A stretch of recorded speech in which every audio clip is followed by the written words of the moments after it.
हिकमत सां रब तबारक व तआला पूरी काइनात ख़लक़ी आहे ऐं अलाह साईं पंहिंजे इन हिकमत जो इल्मु जेको आहे इंसान खे जुज़वी तौर सां अता फ़रमायो आहे। कुली इल्मु कंहिंखे बि कोन्हे, केरु बि हुजे, चाहे नबी हुजे, चाहे वली हुजे, आलिम हुजे या केरु बि हुजे, कंहिंखे बि इल्मु फ़लासफ़र हुजे, उनखे इल्मु कोन्हे, इहो जुज़वी तौर इल्मु आहे। इहा ॻाल्हि बि क़ुर शरीफ़ में अलाह तबारक व तआला ज़िक्र फ़रमाई आहे त जुज़वी इल्मु आहे, मुकमल इल्मु न आहे।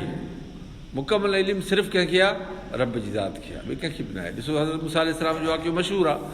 हिकिड़े माण्हू जॾहिं पुछियुसि हिते धरतीअ में केरु वॾो आलिम आहे, चई त मां आहियां। हदीस शरीफ़ आहे, बुख़ारी शरीफ़ में अचे थो, चई न ईअं न आहे, अलाह जी तरफ़ां हुकुम आयो न ईअं न आहे, ईअं न चओ, चओ त अलाह आलम, वल्लाहु आलम, अलाह वधीक ॼाणे थो, मूंखे का ख़बर न आहे। इहो वॾो किसो आहे हिकिड़ो। बहरहाल मतिलबु इहो अलाह ॼाणे थो वधीक। अलाह से नबियनि खे बि इल्मु ॾिनो आहे पंहिंजे आहर, उन पंहिंजे इल्म मां हज़रत ख़िज़र अलैहिस्सलाम उनखे मिसाल ॾेई ॿुधाए थो कि तुंहिंजे ऐं मुंहिंजे इल्म जो मिसाल ईअं आहे जीअं हिकिड़ी पखी हुजे, हिकिड़ो पखी वेठो अचे उन ॿेड़ीअ ते, जंहिं ॿेड़ीअ ते हज़रत ख़िज़र अलैहिस्सलाम हज़रत मूसा अलैहिस्सलाम चढ़िया, उनजे किनारे ते हिकिड़ो पखी अचे वेठो, उहो समुंड मां चुंब ॿोड़े पीए पियो पाणी। हज़रत ख़िज़र चयसि मूसा ॾे हवाल, हे पाणी ॾिस केतिरो खुटायो आहिनि, छा खुटाई, दरिया खे छा खुटाईंदो? चई अलाह जे रब तबारक व तआला जे इल्म जे मुक़ाबले में तुंहिंजो ऐं असांजो इल्मु अहिड़ो अथई, उनजी हालत इहा अथई, बसि इन चुंब जेतिरी। त अलाह जो इल्मु वॾो आहे, वसी आहे।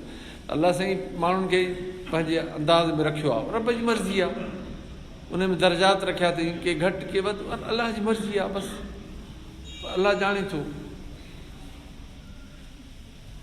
अलाह साईं क़ुर शरीफ़ में फरमायो इंशाअल्लाह लजअलनास उम्मतन वाहिदा लजअलनास जमीआ, ईअं फरमायो थी बटन जाइनि ते, लेकिन अलाह घुरिया त सभिनी खे हिकिड़ी उम्मत करे छॾिया, उम्मतन वाहिदा, हिकिड़ी उम्मत करे छॾिया। मर्ज़ी हीअ रब जी, ईअं न कयो अथई, हिकिड़ी उम्मत न आहे।